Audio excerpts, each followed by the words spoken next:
Amis du soir, bonsoir. Ce soir, je vais vous raconter l'histoire des cygnes sauvages, un conte écrit par Hans Christian Andersen.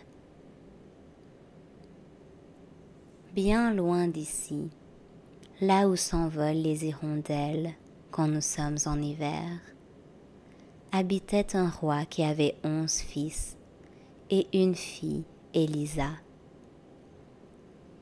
Les 11 fils, quoique princes, allaient à l'école avec décoration sur la poitrine et sabre au côté. Ils écrivaient sur des tableaux en or avec des crayons de diamant et apprenaient tout très facilement, soit par cœur, soit par leur raison. On voyait tout de suite que c'étaient des princes.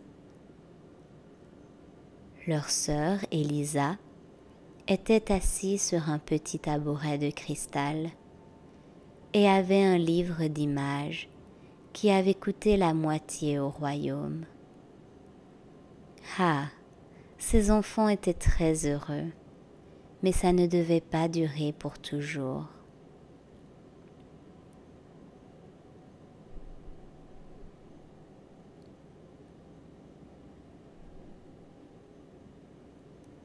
Leur père, roi du pays, se remaria avec une méchante reine, très mal disposée à leur égard. Ils s'en rendirent compte dès le premier jour. Tout le château était en fête. Comme les enfants jouaient à la visite, au lieu de leur donner, comme d'habitude, une abondance de gâteaux et de pommes au four, elle ne leur donna que du sable dans une tasse à thé, en leur disant de faire semblant.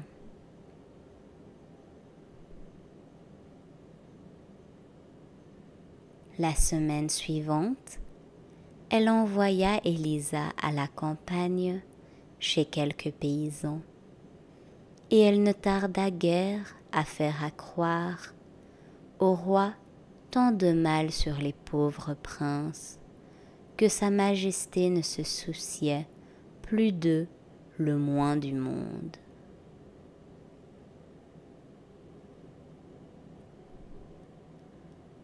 Envolez-vous dans le monde et prenez soin de vous-même, dit la méchante reine. Volez comme de grands oiseaux, mais muets.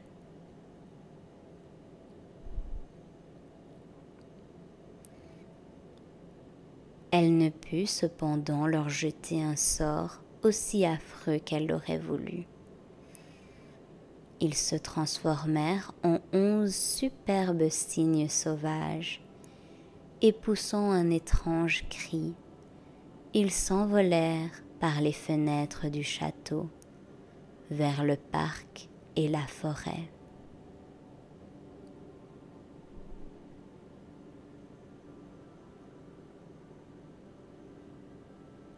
Ce fut le matin, de très bonne heure, qu'ils passèrent au-dessus de l'endroit où leur sœur Élisa dormait dans la maison du paysan.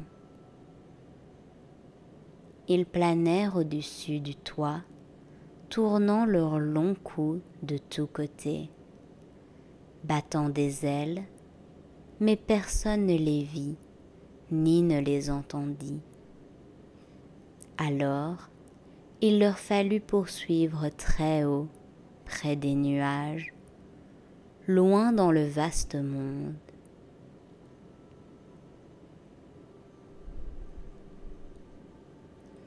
Ils atteignirent enfin une sombre forêt descendant jusqu'à la grève. La pauvre petite Élisa restait dans la salle du paysan à jouer avec une feuille verte. Elle n'avait pas d'autre jouet. Elle s'amusait à piquer un trou dans la feuille et à regarder le soleil au travers. il lui semblait voir les yeux clairs de ses frères.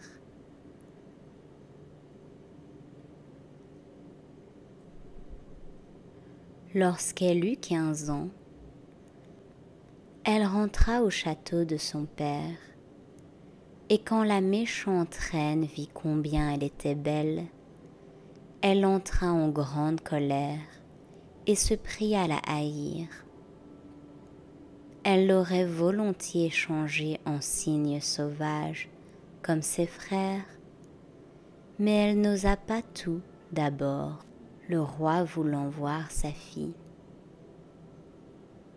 De bonne heure le lendemain, la reine alla au bain, fait de marbre et garni de tentures de toute beauté.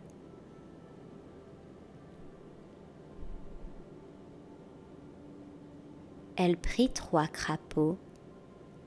Au premier, elle dit : « Pose-toi sur la tête d'Élisa quand elle entrera dans le bain, afin qu'elle devienne engourdie comme toi. Pose-toi sur son front, dit-elle au second, afin qu'elle devienne aussi laide que toi et que son père ne la reconnaisse pas. Pose-toi sur son cœur, dit-elle au troisième, afin qu'elle devienne méchante et qu'elle en souffre. Elle lâcha les crapauds dans l'eau claire, qui prit aussitôt une teinte verdâtre, appela Élisa, la dévêtit et la fit descendre dans l'eau. À l'instant, le premier crapaud se posa dans ses cheveux, le second sur son front et le troisième sur sa poitrine, sans qu'Élisa eût l'air seulement de s'en apercevoir. Dès que la jeune fille fut sortie du bain, 3 coquelicots flottèrent à la surface. Si les bêtes n'avaient pas été venimeuses, elles se seraient changées en rose pourpre. Mais fleurs, elles devaient tout de même devenir, d'avoir reposé sur la tête et le cœur d'Élisa, trop innocente pour que la magie pût avoir quelque pouvoir sur elle.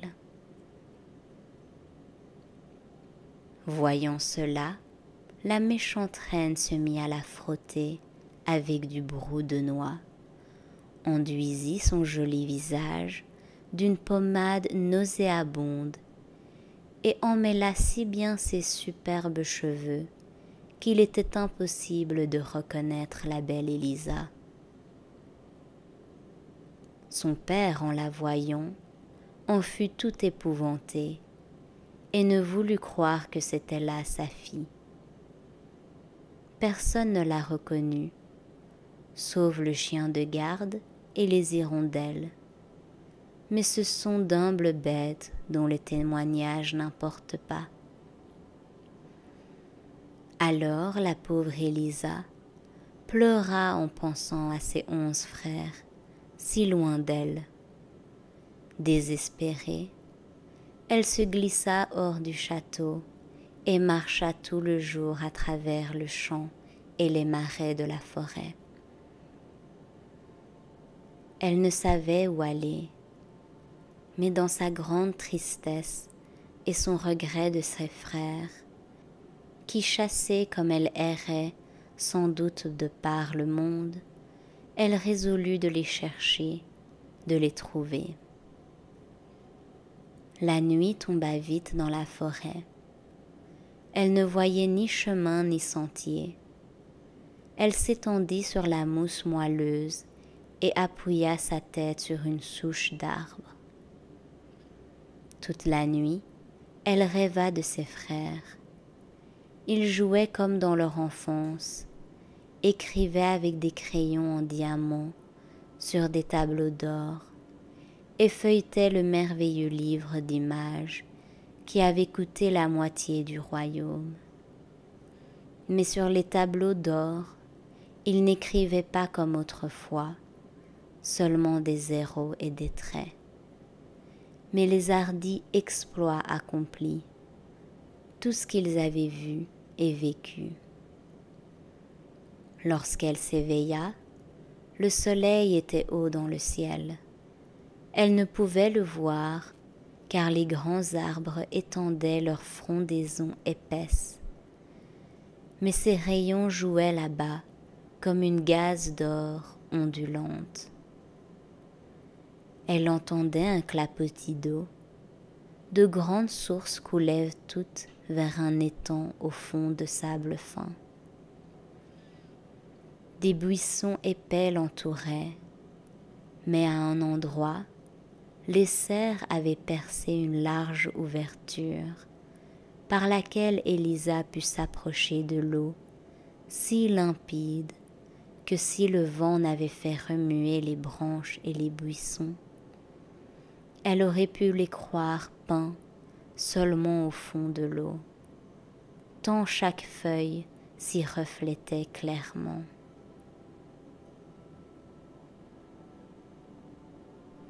Dès qu'elle y vit son propre visage, elle fut épouvantée, si laid. Mais quand elle eut mouillé sa petite main et s'en fut essuyer les yeux et le front, sa peau normale réapparut. Alors, elle retira tous ses vêtements et entra dans l'eau fraîche, et vraiment, telle qu'elle était là, elle était la plus charmante fille de roi qui put se trouver dans le monde. Une fois rhabillée, quand elle eut tressé ses longs cheveux, elle alla à la source jaillissante, but dans le creux de sa main et s'enfonça plus profondément dans la forêt, sans savoir elle-même où aller.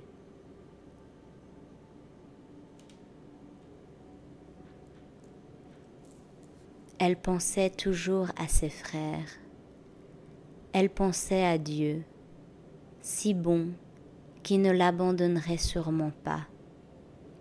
Lui qui fait pousser les pommes sauvages pour nourrir ceux qui ont faim.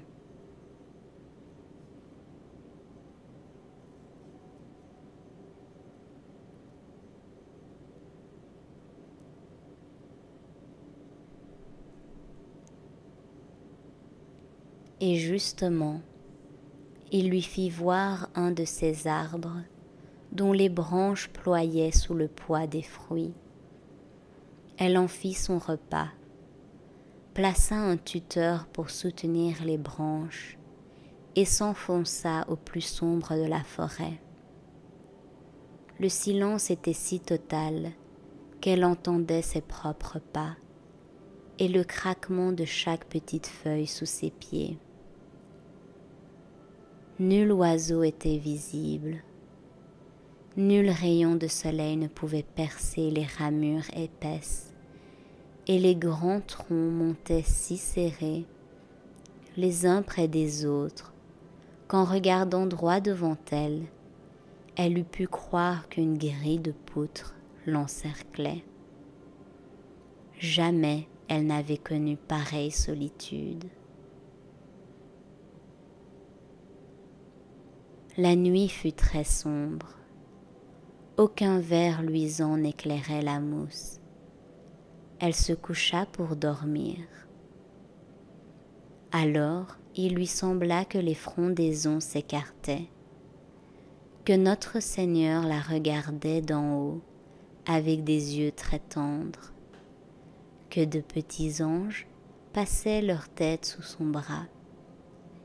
Elle ne savait, en se éveillant, si elle avait rêvé ou si c'était vrai. Elle fit quelques pas et rencontra une vieille femme portant des baies dans un panier et qui lui en offrit.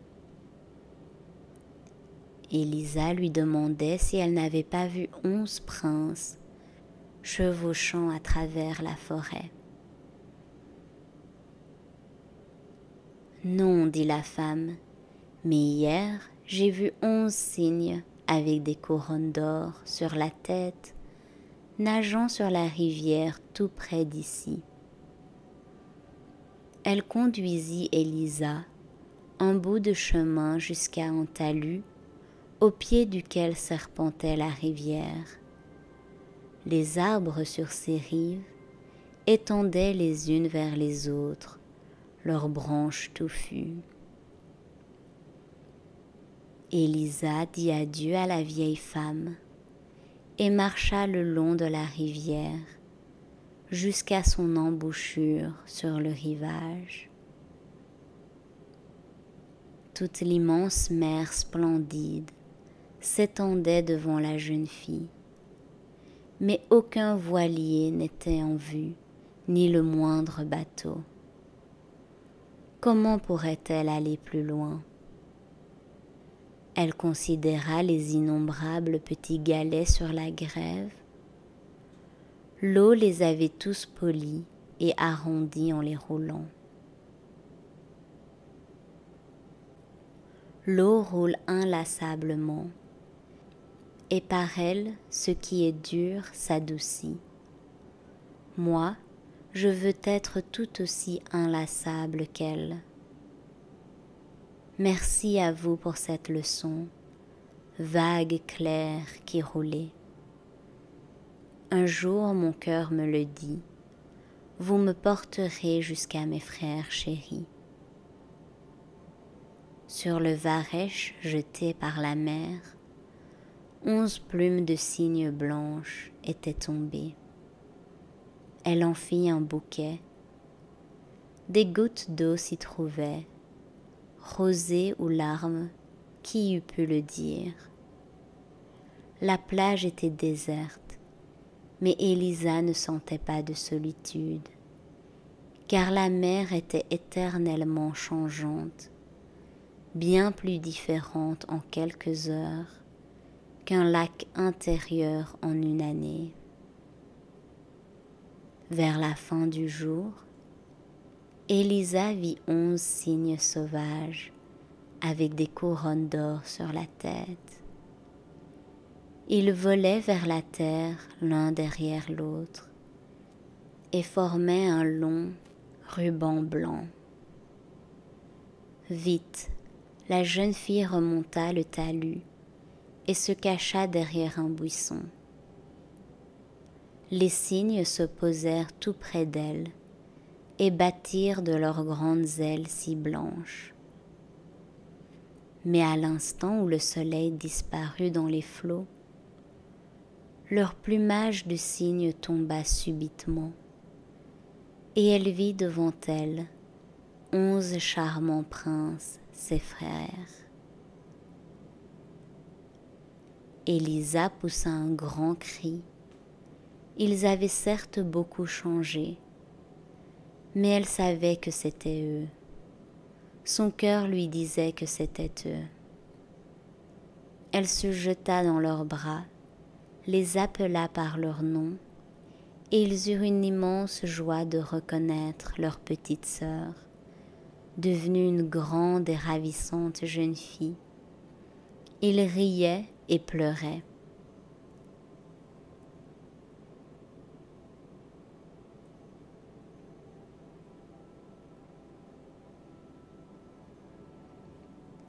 Nous, tes frères, dit l'aîné, nous volons comme cygnes sauvages tant que dure le jour. Mais lorsque vient la nuit, nous reprenons notre apparence humaine. C'est pourquoi il nous faut toujours au coucher du soleil prendre soin d'avoir une terre où poser nos pieds. Car si nous volions à ce moment dans les nuages, en devenant des hommes, nous serions précipités dans l'océan profond.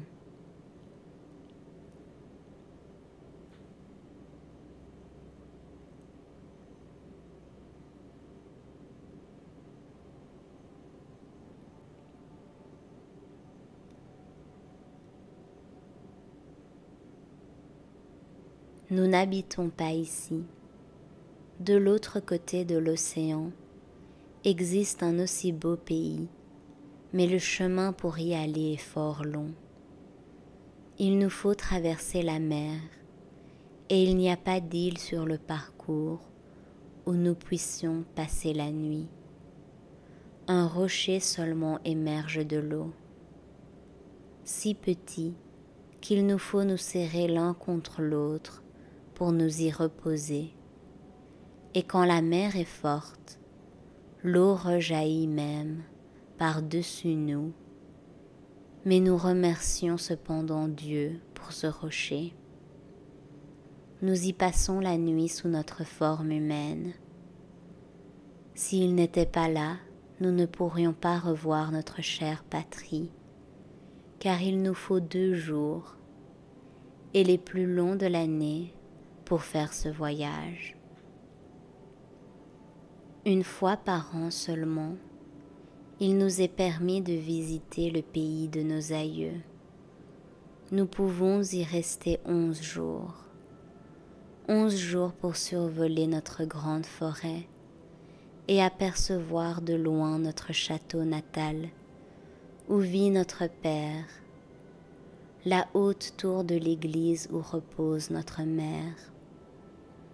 Les arbres, les buissons, nous, sont ici familiers. Ici les chevaux sauvages courent sur la plaine, comme au temps de notre enfance. Ici le charbonnier chante, encore les vieux airs sur lesquels nous dansions. Ici est notre chère patrie. Ici enfin nous t'avons retrouvé, toi, notre petite sœur chérie. Nous ne pouvons plus rester que 2 jours ici, puis il faudra nous envoler par-dessous la mer, vers un pays certes beau, mais qui n'est pas notre pays. Et comment t'emmènerons-nous, nous qui n'avons ni barque ni bateau?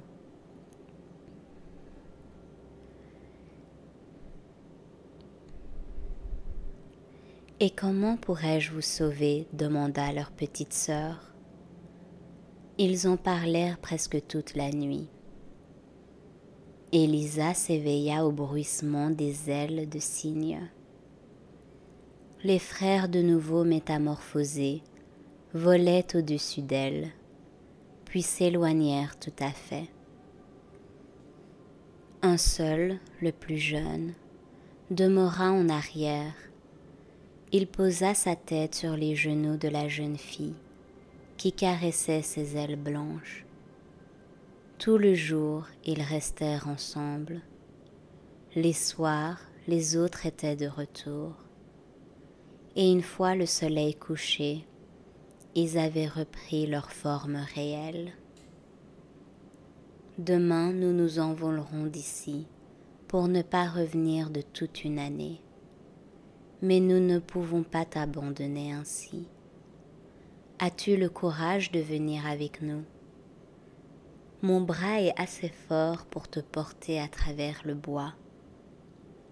Comment tous ensemble n'aurions-nous pas des ailes assez puissantes pour voler avec toi par-dessus la mer?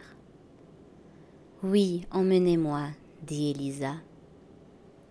Ils passèrent toute la nuit à tresser un filet de souple écorce de saule et de jonc résistant.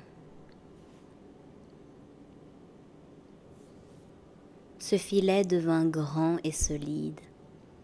Élisa s'y étendit, et lorsque parut le soleil et que les frères furent changés en cygnes, ils saisirent le filet dans leur bec et s'envolèrent très haut, vers les nuages, portant leur sœur chérie encore endormie. Comme les rayons du soleil tombaient juste sur son visage, l'un des frères vola au-dessus de sa tête pour que ses larges ailes étendues lui fassent ombrage. Ils étaient loin de la terre lorsqu'Élisa s'éveilla. Elle crut rêver en se voyant portée au-dessus de l'eau, très haut dans l'air. À côté d'elle était placée une branche portant de délicieuses baies mûres et une botte de racines savoureuses. Le plus jeune des frères était allé les cueillir et les avait déposés près d'elle. Elle lui sourit avec reconnaissance, car elle savait bien que c'était lui qui volait au-dessus de sa tête et l'ombrageait de ses ailes.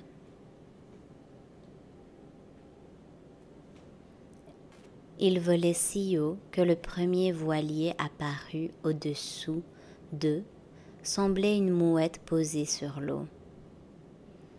Un grand nuage passait derrière eux, une véritable montagne sur laquelle Élisa vit l'ombre d'elle-même et de ses 11 frères en une image gigantesque.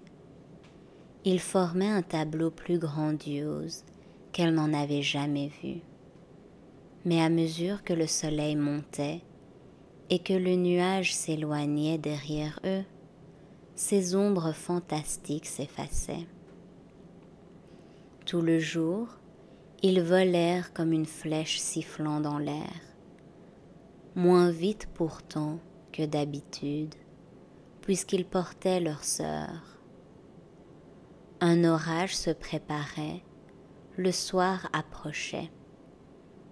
Inquiète, Élisa voyait le soleil décliner et le rocher solitaire n'était pas encore en vue. Il lui parut que les battements d'ailes des cygnes étaient toujours plus vigoureux. Hélas, c'était sa faute s'il n'avançait pas assez vite. Quand le soleil serait couché, ils devaient redevenir des hommes, tomber dans la mer et se noyer. Alors, du plus profond de son cœur, monta vers Dieu une ardente prière.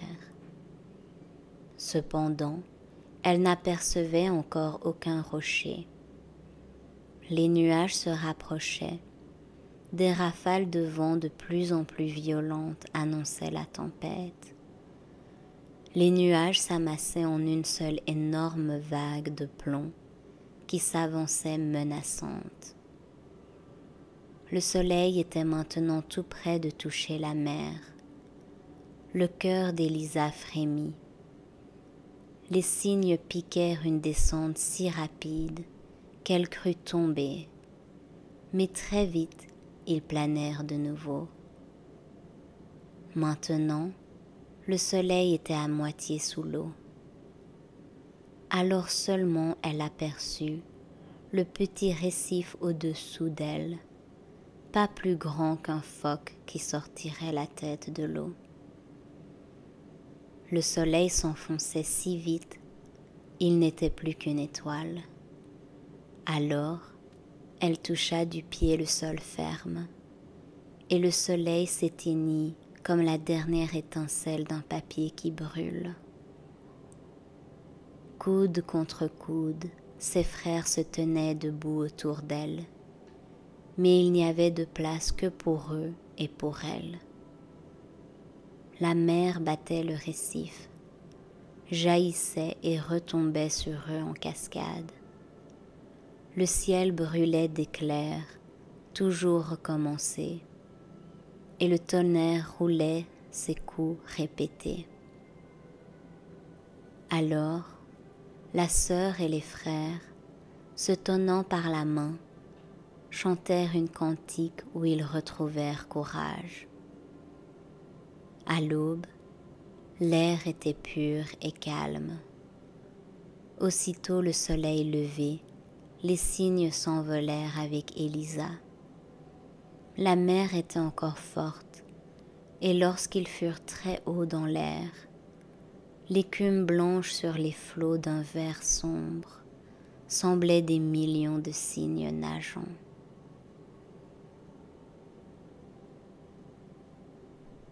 Lorsque le soleil fut plus haut, Élisa vit devant elle, flottant à demi dans l'air, un pays de montagnes, avec des glaciers brillants parmi les rocs, et un château d'au moins 1 lieue de long, orné de colonnades les unes au-dessus des autres. À ses pieds se balançaient des forêts de palmiers avec des fleurs superbes, grandes comme des roues de moulin. Elle demanda si c'était là le pays où il devait aller, mais les cygnes secouèrent la tête. Ce qu'elle voyait, disait-il, n'était qu'un joli mirage. Le château de nuée, toujours changeant de la fée, Morgane, où il n'oserait jamais amener un être humain. Tandis qu'Élisa le regardait, montagnes, bois et châteaux s'écroulèrent, et voici surgir 20 églises altières, toutes semblables aux hautes tours, aux fenêtres pointues. Elle croyait entendre résonner l'orgue, mais ce n'était que le bruit de la mer. Bientôt les églises se rapprochèrent et devinrent une flotte naviguant au-dessous d'eux. Et alors qu'elle baissait les yeux pour mieux voir, il n'y avait que la brume marine glissant à la surface. Mais bientôt, elle aperçut le véritable pays où il devait se rendre. Pays de belles montagnes bleues, de bois de cèdre, de villes et de châteaux. Bien avant le coucher du soleil, elle était assise sur un rocher, devant l'entrée d'une grotte tapissée de jolies plantes vertes grimpantes. On eût dit des tapis brodés.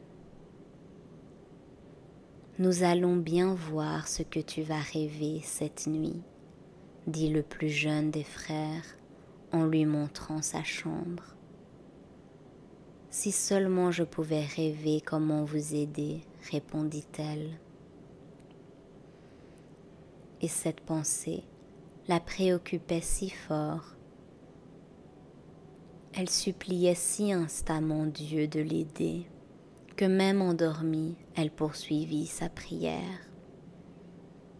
Alors, il lui sembla qu'elle s'était élevée très haut dans les airs jusqu'au château de la fée Morgane, qui venait elle-même à sa rencontre, éblouissante de beauté, et cependant semblable à la vieille femme qui lui avait offert des baies dans la forêt. « Tes frères peuvent être sauvés, » dit la fée, « mais auras-tu assez de courage et de patience? Si la mer est plus douce que tes mains délicates, elle façonne pourtant les pierres les plus dures, mais elle ne ressent pas la douleur que tes doigts souffriront. Elle n'a pas de cœur et ne connaît pas l'angoisse et le tourment que tu auras à endurer. Vois cette ortie que je tiens à la main. Il en pousse beaucoup de cette sorte autour de la grotte où tu habites. Mais celle-ci seulement, et celles qui poussent sur les tombes du cimetière, sont utilisables. Cueille-les malgré les cloques qui brûleront ta peau. Piétine-les pour en faire du lin que tu tordras. Puis tresse-les en 11 côtes de mailles aux manches longues. Tu les jetteras sur les 11 cygnes sauvages et le charme mauvais sera rompu. Mais n'oublie pas qu'à l'instant où tu commenceras ce travail, et jusqu'à ce qu'il soit terminé, même s'il faut des années, tu ne dois prononcer aucune parole.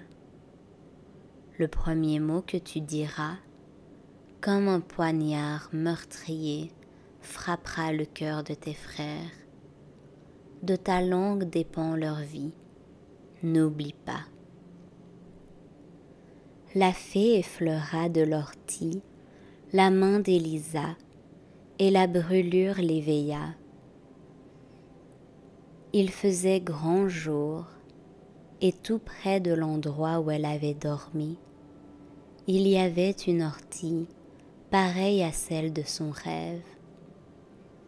Alors elle tomba à genoux et remercia notre Seigneur. Puis elle sortit de la grotte pour commencer son travail.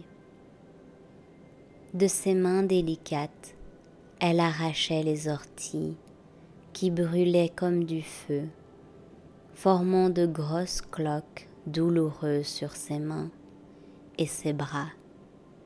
Mais elle était contente de souffrir, pourvu qu'elle pût sauver ses frères.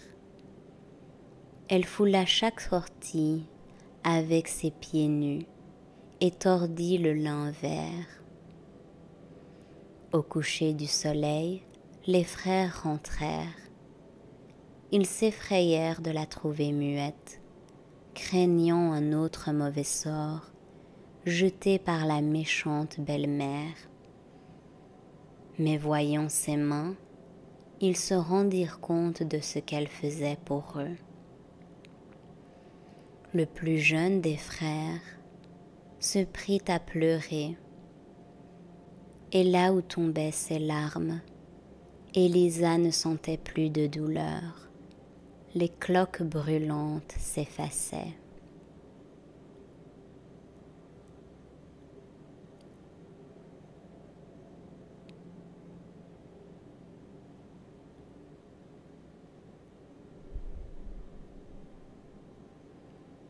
Elle passa la nuit à travailler, n'ayant de cesse qu'elle n'eût sauvé ses frères chéris, et tout le jour suivant, tandis que les cygnes étaient absents, elle demeura à travailler solitaire, mais jamais le temps n'avait volé si vite.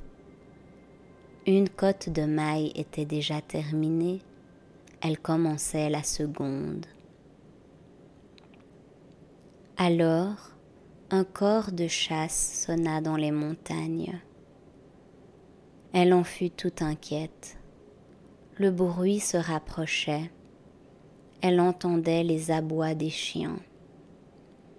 Effrayée, elle se réfugia dans la grotte, lia en bottes les orties qu'elle avait cueillies et démêlées et s'assit dessus.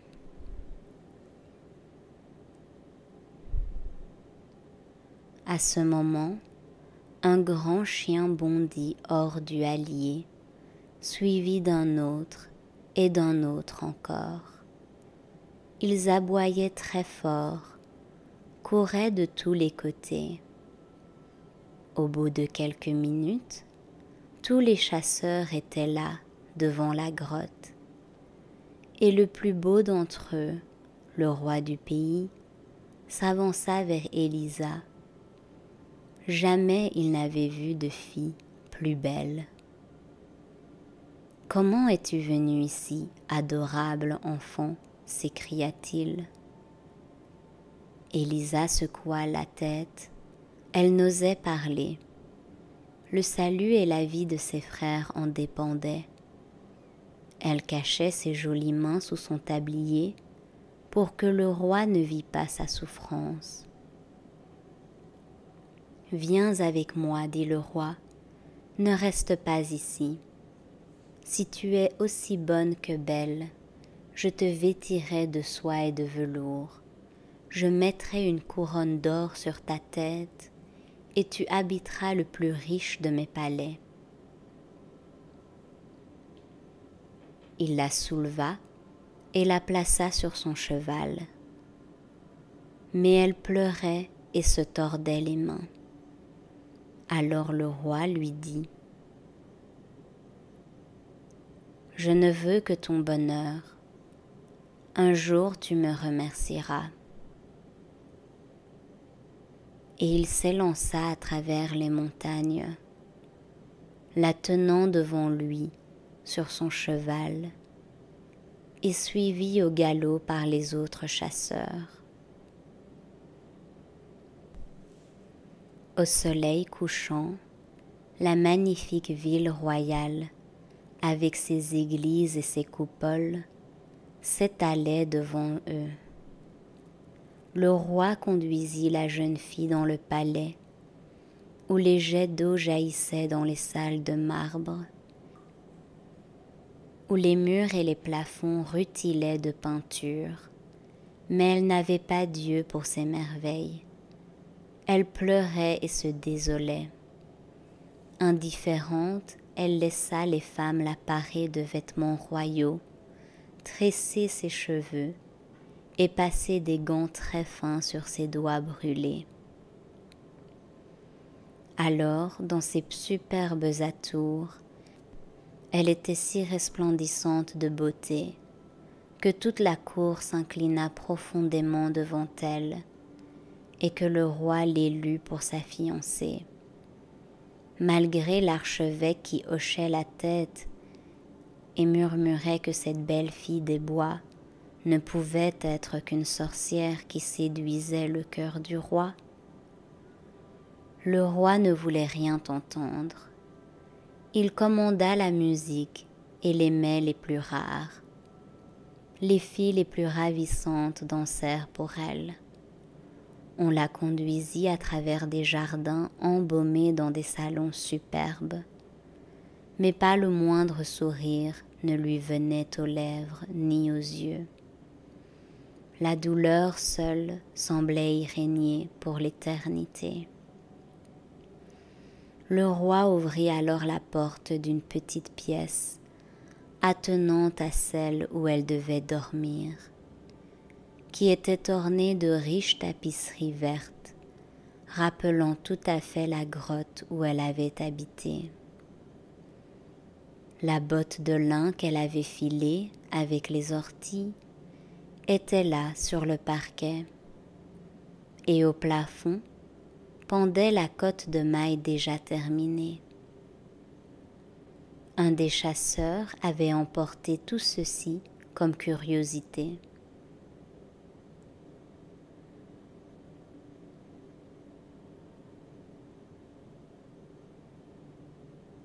Ici, tu pourras rêver que tu es encore dans ton ancien logis, dit le roi. Voici ton ouvrage qui t'occupait alors. Ici, au milieu de tout ton luxe, tu t'amuseras à repenser à ce temps-là. Quand Élisa vit ces choses qui lui tenaient tant à cœur, un sourire joua sur ses lèvres et le sang lui revint aux joues. Elle pensait au salut de ses frères et baisa la main du roi qui la pressa sur son cœur et ordonna de sonner toutes les cloches des églises. L'adorable fille muette des bois allait devenir reine. L'archevêque avait beau murmurer de méchants propos aux oreilles du roi, il n'allait pas jusqu'à son cœur. La noce devait avoir lieu. C'est l'archevêque lui-même qui devait mettre la couronne sur la tête de la mariée. Et dans sa malveillance, il enfonça avec tant de force le cercle étroit sur le front d'Élisa qu'il lui fit mal. Mais une douleur autrement lourde lui serrait le cœur, le chagrin qu'elle avait pour ses frères. Sa bouche demeurait muette, puisqu'un seul mot trancherait leur vie.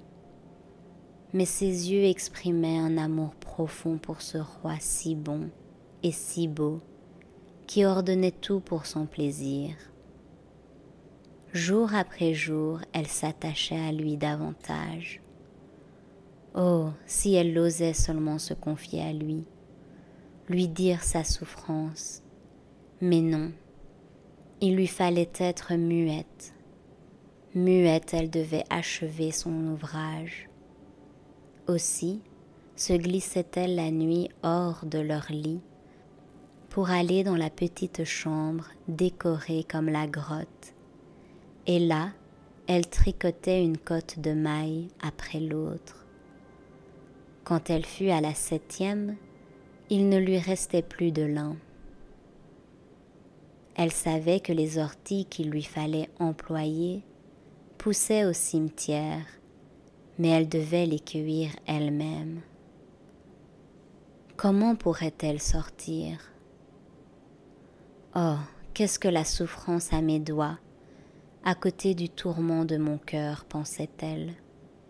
Il faut que j'ose, Dieu ne m'abandonnera pas.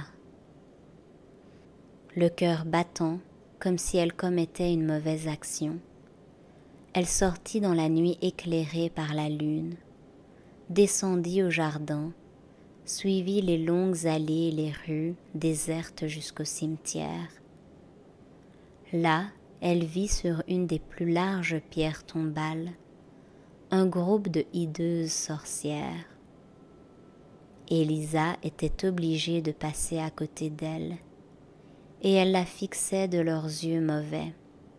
Mais la jeune fille récita sa prière, cueillit des orties brûlantes et rentra au château.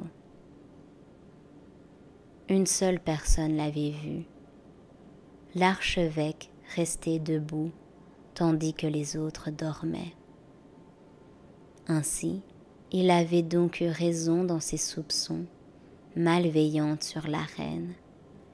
Elle n'était qu'une sorcière.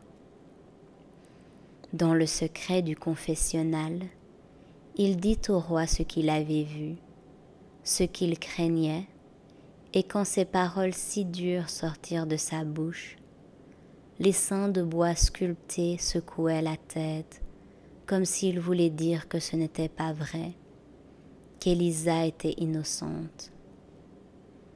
Des larmes amères coulaient sur les joues du roi. Il rentra chez lui avec un doute au cœur. Maintenant, la nuit, il faisait semblant de dormir, mais il ne trouvait pas le sommeil. Il remarquait qu'Élisa se levait chaque nuit, et chaque nuit il la suivait et la voyait disparaître dans sa petite chambre. Jour après jour, il devenait plus sombre. Élisa le voyait bien, mais ne se l'expliquait pas. Elle s'inquiétait cependant, et que ne souffrit-elle alors en son cœur pour ses frères? Ses larmes coulaient sur le velours et la pourpre royale. Elles y tombaient comme des diamants scintillants, et les dames de la cour qui voyaient toute cette magnificence eussent bien voulu être reines à sa place. Cependant, elle devait être bientôt au terme de son ouvrage. Il ne manquait plus qu'une cotte de mailles. Encore une fois, elle n'avait plus de lin et plus une seule ortie. Il lui fallait encore une fois, la dernière, s'en aller au cimetière en cueillir quelques poignées. Elle redoutait cette course solitaire et les terribles sorcières, mais sa volonté restait ferme, et aussi sa confiance en Dieu. Élisa partit donc, mais le roi et l'archevêque la suivaient. Ils la virent disparaître à la grille du cimetière, et quand eux-mêmes s'en approchèrent, ils virent les affreuses sorcières assises sur la dalle, comme Élisa les avait vues. Alors le roi s'en retourna. Il se la figurait parmi les sorcières, elle dont la tête avait, ce même soir, reposé sur sa poitrine. C'est le peuple qui la jugera, dit-il. Le peuple la condamna. Elle devait être brûlée vive. Arrachée aux magnifiques salons royaux, Élisa fut jetée dans un cachot sombre et humide, où le vent soufflait à travers les barreaux de la fenêtre. Au lieu du velours et de la soie, on lui donna pour poser sa tête la botte d'ortie qu'elle avait cueillie, les rudes cottes de mailles brûlantes qu'elle avait tricotées devaient lui servir de couverture et de couette, mais aucun présent ne pouvait lui être plus cher. Elle se remit à son ouvrage en priant Dieu. Vers le soir, elle entendit un bruissement d'ailes de cygne devant les barreaux. C'était le plus jeune des frères qui l'avait retrouvé. Alors elle sanglota de joie, et pourtant elle savait que cette nuit serait sans doute la dernière de sa vie. Mais maintenant, l'ouvrage était presque achevé et ses frères étaient là. L'archevêque arriva pour passer les heures ultimes avec elle. Il avait promis au roi, mais elle, secouant la tête, le pria par ses regards et sa mimique de s'en aller.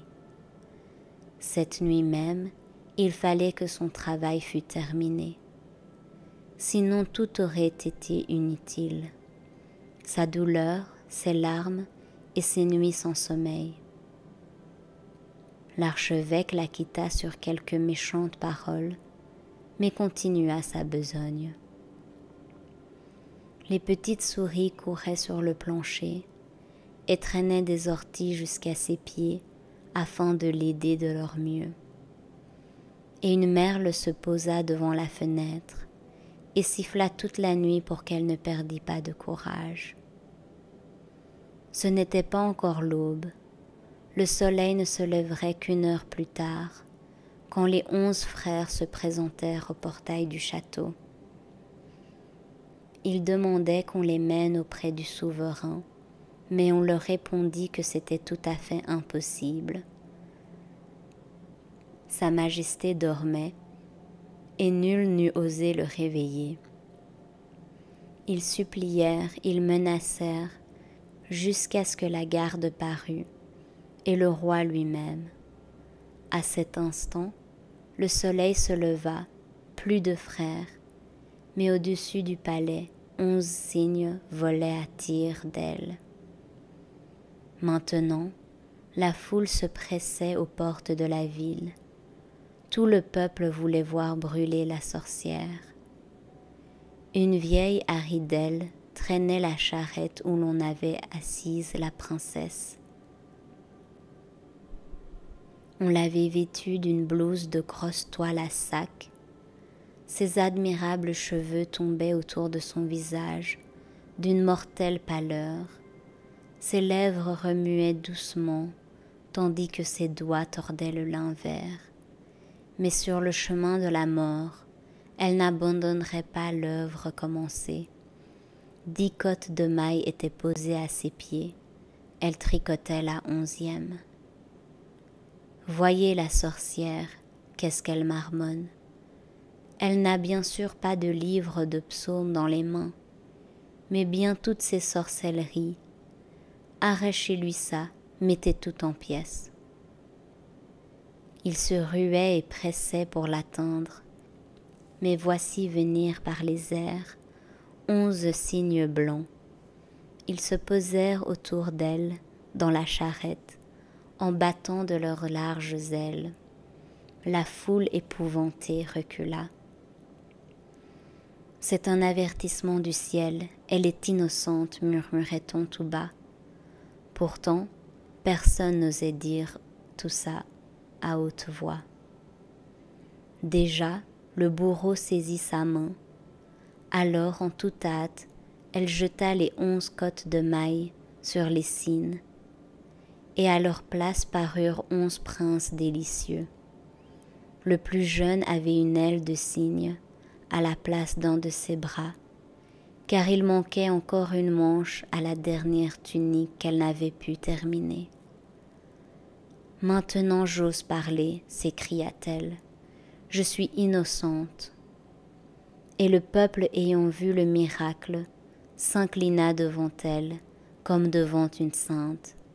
Mais elle tomba inanimée dans les bras de ses frères, brisée par l'attente, l'angoisse et la douleur. « Oui, elle est innocente, » dit l'aîné des frères. Il raconta tout ce qui était arrivé, et tandis qu'il parlait, un parfum se répandait comme des millions de roses. Chaque morceau de bois du bûcher avait pris racine, et des branches avaient poussé, formant un grand buisson de roses rouges. À sa cime, Une fleur blanche resplendissait de lumière comme une étoile. Le roi l'accueillit et la posa sur la poitrine d'Élisa. Alors elle revint à elle, la paix et la béatitude dans le cœur. Toutes les cloches des églises se mirent à sonner d'elles-mêmes, et les oiseaux arrivèrent volant en grande troupe. Le retour au château fut un nouveau cortège nuptial, comme aucun roi au monde n'en avait jamais vu.